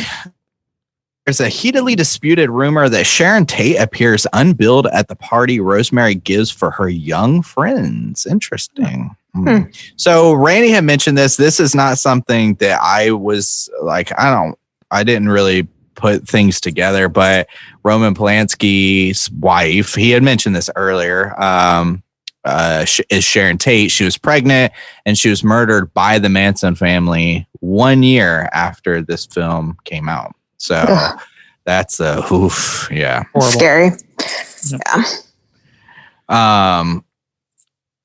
William Castle said that he got a ton of hate mail from people who were angry at him for bringing the devil back into the world. Damn. Okay. The devil back, devil back, devil back. I got the devil back, devil back, devil back. I got the devil back, devil back, devil back. Chili's devil back ribs. So the haircut that Rosemary, so it says Rosemary's haircut by Vidal Sassoon. Is that Vidal Sassoon. Oh, who is it? What is that? That's a famous hairstylist. Oh, okay. Okay, so that person is also in the book. Sassoon really cut Farrah's hair for the film. The book mentions she gets the haircut while out running errands after she discovers that she is pregnant. As mentioned in the book, her husband Guy does not like the haircut. But yeah, so that person, I don't know. I've never heard that name before, but actually cut her hair. So It's I like a your good hat. haircut, and I like your hat. It's not a bad haircut in my estimation, but I'm no Vidal. okay. What do you guys like about it? What's so great? Oh wow! Looks like the Julie Andrews look. I don't know. Yeah, it's a little Julie Andrews-ish. Continue. That's true. With the trivia. Now, welcome to the barbershop segment. Let me see. A scene was shot but not used of the characters attending an off-Broadway play. Mia Farrow and who is this? Emmeline Henry attended a performance of The Fantastics and meet Joan Crawford and Van Johnson as themselves, along with several other insignificant scenes. This was deleted to reduce the film's running time. Oh, okay. So, all right. That's nuts. I thought it was going to be more interesting. It's good without it. Sorry. No, Always reading this sideways is difficult when I haven't read it.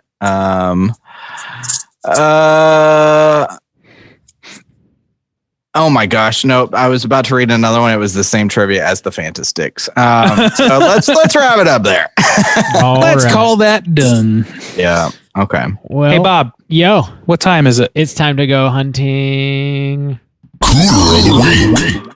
Easy one. Juice, Easy tell me what a peasy. cooter is right now. All right. Cooter of the week. Cooter is a character type. Straight chillin' exclusive. Character has to hit 3 of these 5 points to be considered a cooter. We are looking for the top cooter this week.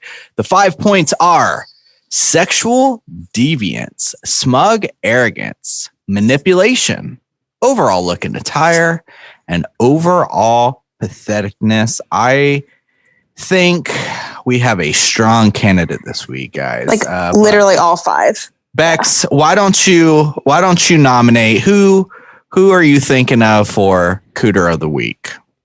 Well, definitely Guy. All right. Like, so Guy has hands entered down. Cooter court. I mean, J'accuse. even his name sounds like a cooter. The name's Guy Woodhouse, and I'm here to strip your dick. Guy, friend. All right. So Becky, nominate him for one of the points. So what do you think he hits strongest on first? Manipulation. All right. Manipulation. So yes, he gaslights freaking Rosemary this whole movie, the whole time. Tells her not to go to her doctor when she's in terrible pain. He's feeding her all kind of terrible snacks from these old people. Old people snacks. Werther's originals and shit. Throws out her freaking book that her friend left her. God, that's such a dick move. He is such an asshole. He's I would rank him highest on sexual deviance because he That too, not yeah. only sells his wife to literal Satan, but he also dodges the responsibility for that by pretending he raped her. So bad dude. Bad fucking dude. And also in the dream, it is technically him raping her and he turns into Satan. Yeah. Or whatever. He like true. takes the form of Satan. So we don't even know. Maybe he did. Maybe he that actually rape. happened. We don't know how it works. So maybe he actually did rape her and Satan possessed him. It's a good point, actually. I don't know. We don't know what the deal is there. But yes, that's fucked up. That's Also, not good. That's smug not so good. arrogance, I think. God damn. For sure. Yeah. Oh yeah, he's so obsessed with himself. Oh, yeah. He's willing to sell his wife and her child to the devil so that he can be better at his job instead of just working hard. It's an indecent proposal on a fucking a a Christian scale, like on a creator of the universe scale. You want one night with my wife and I get everything I ever wanted? Oh, okay. You know what? I don't care that you're Satan. I like the cut of your jib. I like the way your horn looks. Damn. I like your hat. Yeah. With the hat bump. Bob's giving out a lot of compliments today. So smug arrogance is high. Overall patheticness. I think that falls in the same realm. He's fucking the devil's bish. I mean, he's like, he's giving up his wife. I mean, well, he's so pathetic. You can't get a fucking acting role in a play without making someone blind. Damn. Yeah. You get him back. You get him back. Yeah, and it's not even like eventually it becomes into bigger roles or whatever. But yeah, he's just in this like little show that he can't win the starting role over. One piece of trivia that we glossed over is the crying baby that she hears that leads her to like travel through the walls to the apartment next door. Yeah. That's actually Guy because he's a crybaby bitch. Oh my God. Overall looking attire, does he ever wear anything that is very Cooterific? Just like the white suit was pretty Cooterific. I didn't like that. I feel like for the time he dresses well. I mean, he dresses like an actor of the time might, not even like Tuesday. I wish he even wore some weird 60s thing so we could totally nothing too crazy. That is pretty normal. Point. Damn it. Yeah. All right. He wears Rosemary's spit like a champ. Right on. I forgot. We got to add that to patheticness. It just gets. Yeah. You wound up getting spat on the face by your wife for very legitimate reasons. His mouth a little bit. Yeah, he did. He might be into that. Sexual deviance runs deep. He looked a little thirsty. We don't kink shame, right, guys? Somebody might be into that. If you're a mouth spitter, I apologize from the bottom of my heart. Call in and tell us about it. Tell us. Yeah. Call in and tell us tell us about your favorite mouth spitting moment. Mm-hmm. We're reviving Hotline King, bringing it back. It's been a while. Becky looks so concerned. Becky, if you would like to call anonymously and tell us about your kinks, we have a hotline for that. That's true. I didn't know that. Sometimes the farts are so dense they become a solid again. Oh my God. Damn. Just drinking their own farts. And I love it. Yeah. So guy ranks pretty hard. I would kind of I want to submit a weird one and just say like the whole cult, because like everybody in this movie kind of possesses, I would say, like at least 3 or 4 of the points, and they're all part of like one unit and they're all working towards the same goal. So I kind of want to like round them all up, including Guy, and just like want to round them up. Yeah, just like throw the book at the whole cult. I agree with that. I'll go with that. I mean, the sexual deviance is for all of them because of what they arranged, but the manipulation is all of them because of what they arranged. And also for sexual deviance, I almost forgot this. They were there, at least in the form of a dream, when she's getting raped, and they're just watching Satan rape a lady, and they're like, "Yep, this is what I'm okay with." Signed up for this. Painting like red shit all over her body. Yeah, and they also make really disgusting chocolate mouse. So it's got a chalky undertaste, and I hate it. I hate that chalky undertaste. God. I prefer my mouse without chalky undertaste. Mm-hmm. Pathetic. It looked actually pretty good, though. I'm not gonna lie. It's like I wasn't proud of the mouse. Knock my ass out. Damn. She ruined that napkin. This tastes like there's roofies. Yeah. Oh well, whatever. Knock my ass out. Whatever. I'll just eat up. That's fine. I think we can throw the book at pretty much everybody in this movie besides everybody in the cult. Cooter. Yeah, we could pick apart each person. But I think Guy he stands alone. Yeah, he's pretty bad. Oh, Guy, he's a pretty strong Cooter. Damn, I wish he wore something crazy at that party. Then we could have really rounded him out, but still strong candidate. He's as strong as Dracula for sure from all Bram Stoker's. He's more Cooter than Cooter. More Cooter than I'd be stroking. Still no sand. Yeah, that's true. So few are. Are we going with Guy? Guy. Let's go with Guy, friend. Guy. We got him. We booked him. We got him. Hey, Bob. Got I it. want to let my hair down. My really short Vidal Sassoon hair. What can we do about it? You know what we can do about that? We can enter the social hour and talk about what we've been watching this week. Hey gang, what you been watching? Finally, I can take off my tie. Randy, kick us off. My tuxedo is getting kind of My snug. tuxedo shirt was. My tuxedo Let me shirt, yeah. strip that bad boy out. Ugh, I'm just gonna rip it like fucking Hulk Hogan off my body. Totally. What you been watching? Anyway, what have I been watching? I got to pull that up. I was too busy riffing. All right, I'm gonna do this quickly. Watched a lot of things because it's been holidays and all that stuff. Some holidays. Watched Fargo again. The show, the movie, not the show. It's still great. Watched a bunch of Christmas and Thanksgiving episodes of shows like Bob's Burgers, Simpsons, Always Sunny, all those sorts of things. Charlie Brown Thanksgiving. Watched that. Watched, of course, Planes, Trains, and Automobiles. Classic fucking movie. And then probably the most notable one that I watched that I wanted to talk about was Pilgrim, the Into the Dark film. Yeah, it was good. Cool. Yeah, Becky and I watched that, kind of on a whim. I have had a pretty bad track record when I watch Into the Dark, and usually I'm not into it. But Pilgrim is definitely my favorite one I've seen so far. I enjoyed it. It was not what I expected, and I was pleasantly surprised with what I got. So I recommend it. It's probably not too late to check it out this year if you want to be thematic about it. But if you want to be super, super tied to religiously to the proper viewing times, watch it next year. And that's all I got. Cool. Becky, what you been watching? Well, everything Randy's been watching, but I've also, because of Thanksgiving, I watched a lot of cooking shows on YouTube to get some ideas for different recipes. So a lot of Babish, binging with Babish, basics with Babish. I made his jalapeno cheddar cornbread. It was fucking delicious. Sounds great. So, yeah. So That's what I give you that for that yeah, that was mac and cheese. Oh.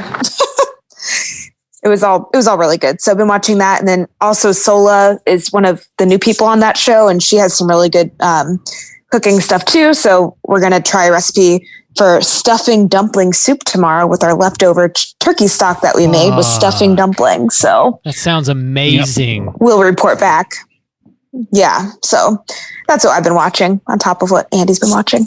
Becky, you got to call in next week and let us know how that was. And I will definitely back you up. Okay, cool. Juice, what you been watching? I watched, let's see, I tuned into Bob's watch party for Blood Rage. Blood Rage. Fun. Perfect for Thanksgiving. I watched it my Thanksgiving morning. It was good. It was good. Perfect for the season. I watched Black Christmas last night, and that was one that I saw for the first time when Joe Bob hosted it last year. And man, that movie is so fucking good. Yeah, I love it. It's Incredible. like so good. Mhm. I watched it again, and I remember being like kind of blown away by it. Was it last year or 2 years? Whenever Joe Bob did it.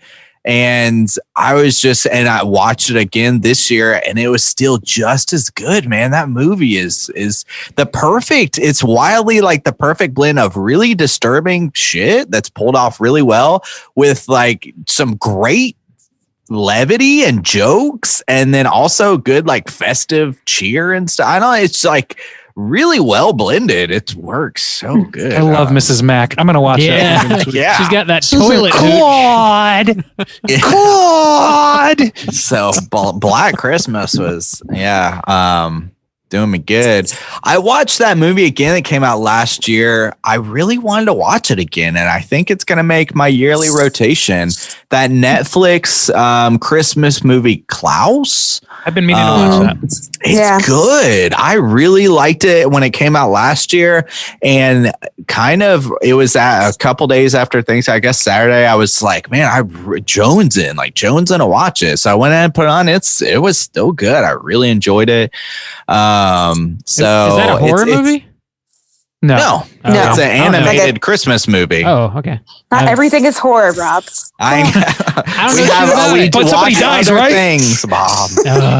No, it's People get slashed, essentially though, right? It's kind of like it's got a very Emperor's New Groove kind of vibe to it, but with Christmas themes. It's just got that kind of type of humor, and it follows a similar kind of storyline where some like this privileged kid, anyways, it's kind of like Emperor's New Groove over Christmas. Let's see. I think those are the big ones that I've been watching. Yeah. Robert? Yo. What you been watching? I revisited The Mummy, the Brendan Fraser Mummy, this week. Oh, the good one that we couldn't watch for this cast. Okay. Here we go. Wow. Sorry, I had to bring it back. I don't have the bump ready. Yeah, the Mummy is good. There's a lot going on plot-wise in that movie. I had forgotten the majority of what happens in that movie. There's a lot. There's a ton going on. It's fun, though, of course. Fun action flick. And I also went to the drive-in. Shouts outs to Sunray, still doing those kick-ass drive-ins during COVID. Thank the gods. I went on Friday for a double feature and watched Back to the Future and Spaceballs, which was a lot of fun. Good movies. That's really it. That's about all I've been watching, though. Ooh, that sounds like a hot Friday night. It was. Steaming. And, of course, Blood Rage, which is phenomenal, as always. But yeah. That's what I've been watching. All right. We got one more segment to get into here. It's our Hotline Scream. If you are listening and you want to call and leave a voicemail to be featured on next week's show, hit us up at 904-638-3231. I think we got like 7 we got to get through tonight. We've got quite a few. I think first up, we're going to hear from Kyle. Let's hear what he has to say. Hey, how you guys doing? It's Kyle Ray. I just wanted to say hi. I like to pop up once a year. I'm like Santa Claus, but right now I've been drinking wine and I got like purple teeth, so I kind of look like a mom on her 3rd divorce. Just a single white woman on the town trying to make a name for myself. But yeah, just want to say congratulations on the podcast. It's doing well. I just wanted to say that I agree wholeheartedly with your guys' review on Dracula. Oh God, that movie was that was a thick watch, to say the least.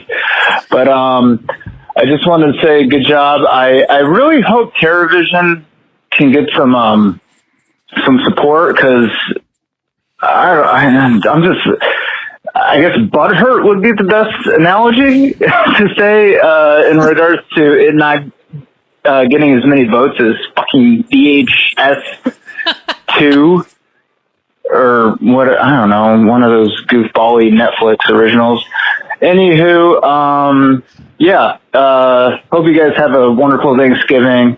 I know it's kind of a goofy year, but, we all, I'm sure, appreciate everything you guys are doing. And, I wish I had a Blumkin, sequel, but I don't, unfortunately. But anyways, I hope you guys have a great holiday, and I'll talk to you guys soon. Thanks.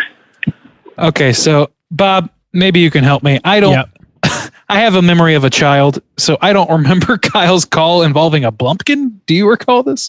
I don't know what Blumpkin sequel he's referring to offhand. I'm very intrigued in it, and I want to know more. Kyle, please feel free to call back. And you can tell the same story again. We do that all the fucking time. Yeah, I can't remember, man. It has been a while since we've heard. Can't recall either, Kyle.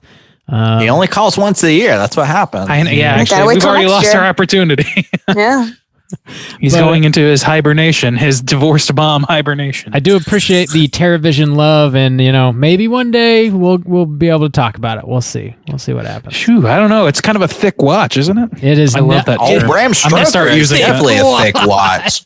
That is a thick fucking watch. If any movie embodies that phrase, it is Dracula. Yeah. Bram Stoker's Dracula. Bram Stoker's thick watch. That is a thick movie. Holy shit. Damn. Movie does squats. All right. Next up, we're going to hear from old Miles.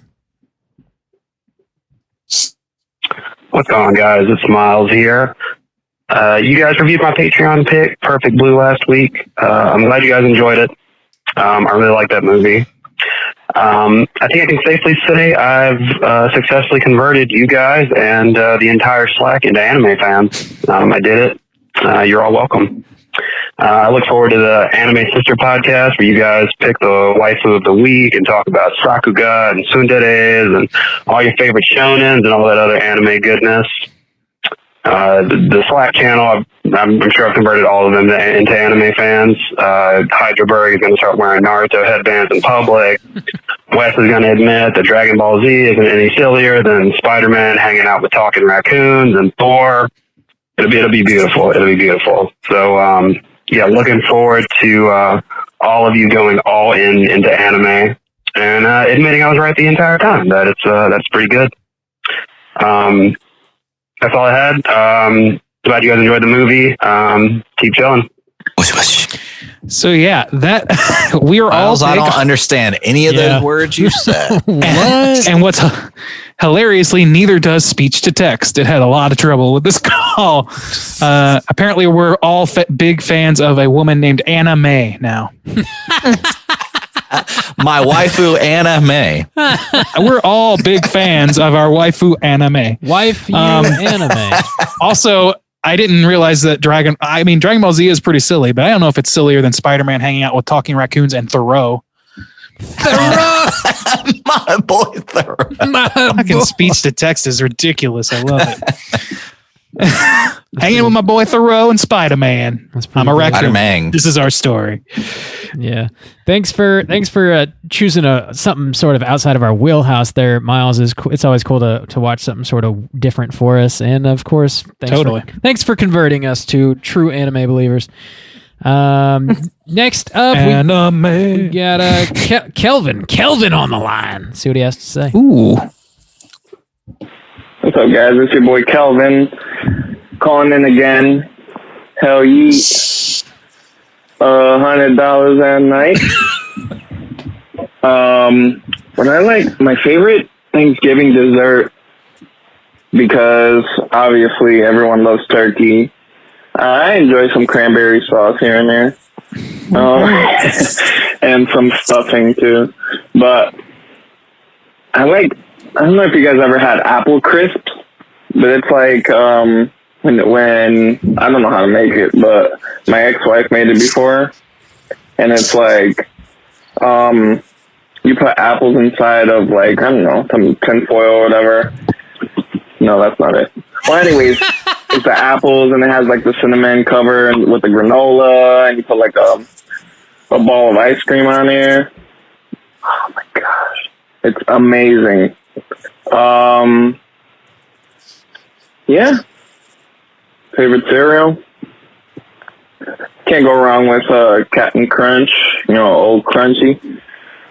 And I don't know about that have cereal milk put back in fridge, put back out when cold, drunk. No thanks. But good idea. All right, guys. Your bumps are on fleek. Amazing. And yeah, keep chilling, guys. I love y'all, man. Y'all make my day so much easier. Y'all don't even know. Delivering these mail for these crusty ass people, parking in front of their mailboxes, being annoying. Y'all deliver on Sunday? Yeah, don't you see me here? I'm delivering packages, but I'm delivering. There ain't no mail on Sundays, but we deliver packages too. Yeah. Don't park in front of your mailbox, guys. Let it be easy for the mailman to just drive up the mailbox, put it in the mailbox, call it a day. It's that simple. Oh, yeah. Please take it easy on us this Christmas with all these packages that you guys are ordering, because it's hell for the office. It's hell for me. It's hell for us. And happy Thanksgiving. I mean, when this is released, Thanksgiving's going to be over, but yeah.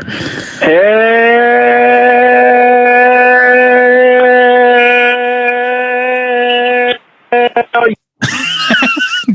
Bless America. All Dude. right. Kelvin, I got to think you may be dipping into the Tannis route, my man. I think you might have to be smoking a little Tannis. I love it.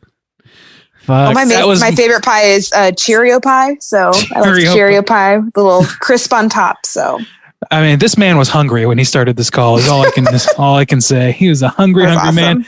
And then he went on to tell us how much he loved us, and then complained about his work. This dude's smoking some Tannis. I'm just telling you.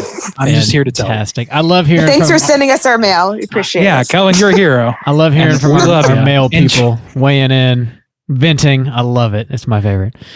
Thank you for enlightening the world to deliveries on Sunday. I mean, yeah. It can't be. I was curious. People need to know.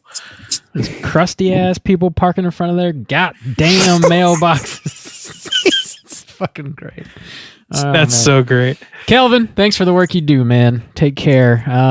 We got Tom. Up next, we got Tom. See what he has to say. Hey, Straight Chillin'. God, I can talk because I'm not drunk at all. Hey, Straight Chillin' crew. Tom calling in after your Perfect Blue episode. Gotta say, I'm a little disappointed. You guys trashed on my Japanese movie, but you're fine with this anime bullshit. I mean, I'm such a fan. Whenever I get another You Pick the Flick, I'm going to be throwing the most heinous garbage at you imaginable, like 0.5, no stars. Like, you'll be wishing for Tom Cruise's Mummy. That's all I gotta say. Happy holidays, chumps. Whoa, that was our first. That was our first shoot interview in the back of the wrestling arena call. Yeah. That's salty Tom right there. God damn. Yeah. I'll tell you, man. I'm reminded very much of the wise words of Neil Page when he said, "I could tolerate any insurance seminar. I could sit there and listen to them go on and on with a smile on my face, and they'd say, 'How can you stand it?' It's because I've watched Cannibal Confederates. I can get through anything." Yeah, I feel that. Bring it on, Tom. Sucks. We can handle it. Butthurt Tom. Damn. Sorry, dog. That's just. Yeah, man. We're just sharing our opinions. Just opinions. I love that we got one thing praising us for being anime fans now, and one call just completely shitting on us for liking anime. Polarizing episode, apparently. Fuck. Thanks for calling, Tom. Hope you had a happy Thanksgiving. We got old Wes up. 1 a.m. West. See what he has to say. Wow. I wasn't aware Santa had such a sassy attitude. But I'll have you know that snitches do get something. We get stitches. So you're wrong there. So even if I ain't getting nothing from you, I'll get stitches somewhere. Also, you're failing millions of horror fans' wish to bring Halloween Kills this year. But see how it is. Those Santa stains. Those stains they are not clean. Ooh, I'm sorry. I feel like there's just an outbreak of people smoking on the Tannis this week. Feels like it. Everybody's fucked up calling in, which is fine. We encourage that. Santa had to run. He's got to go make sure Halloween Kills never comes out. That's right. So he won't be weighing in, but just know that you will forever be disappointed in him. Oh, just yeah. know that. Santa's gift to you is eternal disappointment. Mm-hmm. You're welcome. Snitches get eternal disappointment. Yep. No hell yeets today. Next up, calling in, we're going to hear from Matt. Let's hear what he has to say. Hey guys, it's Matt from Jacksonville. It's 2:24 p.m. on a Wednesday. It's partly cloudy with a chance of rain. And I'm calling because there's something about the show that's been rubbing me wrong lately. And I wanted to know if it was just me. But I don't know where y'all went to college. But 69 dudes isn't really a lot. I mean, is that just me? like, that seems like a decent number, an all right number. So, anyway, what do you think? You know what? Matt has done a service by calling out our kink shaming. Shame on us. Shame on us. 69 guys, we're not supposed to disparage the ladies and gentlemen who like to get down with their 69 guys. We lift them up and their 69 guys. 69 dudes. I think Matt might be a little bit of a hoe. I'm just throwing that out there. Yeah. Whoa. Polarizing again. Matt's a big old slut. But yeah, I guess 69 dudes really isn't that many.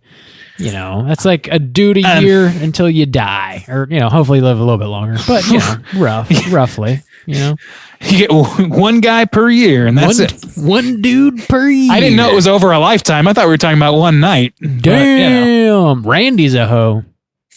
Sorry, Becky. You had to hear that. It's fine. No, I knew it. It's fine. It's really difficult hiding those 69 guys in a one-bedroom apartment. I got to tell you. Yeah. They're all in the little closet. Dudes, I keep fucking up the joke by not using the nomenclature we've established. Yeah. God damn it. Randy. And the bumps. Dudes. There you go. Yeah. And you were just complimented on your bump usage. I know. Failing. I'm a failure. Failing. Thanks for calling in. One Matt. more, I think. Yeah, we got one more from old Mike. Let's see what he has to say. Oh, this message is chilling crew as much as it is for straight chilling gentle mangs. But this is Mike from Toledo, and it's the day after Thanksgiving, and I want to say thank you to everybody. I messaged Bob, asked him for permission to post something in the Slack, and he graciously spoke to the other guys and allowed this. And thanks to the family that is straight chilling. My family, we were able to save our home. And this is me calling to thank everybody as deep from my heart as I possibly can. And want to especially thank Randy for being the first donator on our GoFundMe. So thank you, Straight Chilling crew. Thank you, guys from the Straight Chilling cast. You guys are the best. I love you all. Thank you. Bye. Hold the fuck up. That was a donation. I thought I was investing. You're not getting any of that back, Randy. God damn it. No, that was an incredibly nice call. Yeah, that's very, very sweet. Mike, I'm glad that everything worked out for you and your family. And yeah, thanks to everybody who donated to his cause and helped out. That was really, really nice and obviously very appreciated for sure. Yeah. Happy if you would like a supportive group of friends, come join our Slack channel. Join the Slack. It's dope. Well, la-dee-da. La-dee-da. Glad to hear you're doing well, Mike. Yeah. That's all we got this week as far as Hotline Scream goes. Again, if you're listening, want to call and leave a voicemail to be featured on next week's show, hit us up at 904-638-3231. Any prompts you want to pose this week? I want to know, just on a yes or no basis, if you think that the Vidal Sassoon haircut works for you or not. You think that works? You think old Rosemary's looking fly, or she's looking nah? Tell us. Let us know. Weigh in. Yeah, so we're gonna be back next week with another show. Haven't landed on exactly what it's going to be yet. We started talking about it's going to be a new release. We just got to decide what movie we actually want to talk about. So more to come on that. We'll post it up on the socials and let you all know so you can get ready for next week's show. Becky, thank you so much for sitting in with us once again, putting up with our wild bullshit. Thanks for having me. Always a pleasure. Until next week, please rate, review, and subscribe to us on iTunes. Follow us on Twitter at str8_chilling, on Instagram at Straight Chilling Podcast. Send us an email through our website, straightchillingpodcast.com. If you want to join in on the Slack channel conversations, hit us up on one of those social media outlets, and I'll send you a link to join in on the Slack channel conversations. Until next week, as always, all you mother truckers, please keep chilling.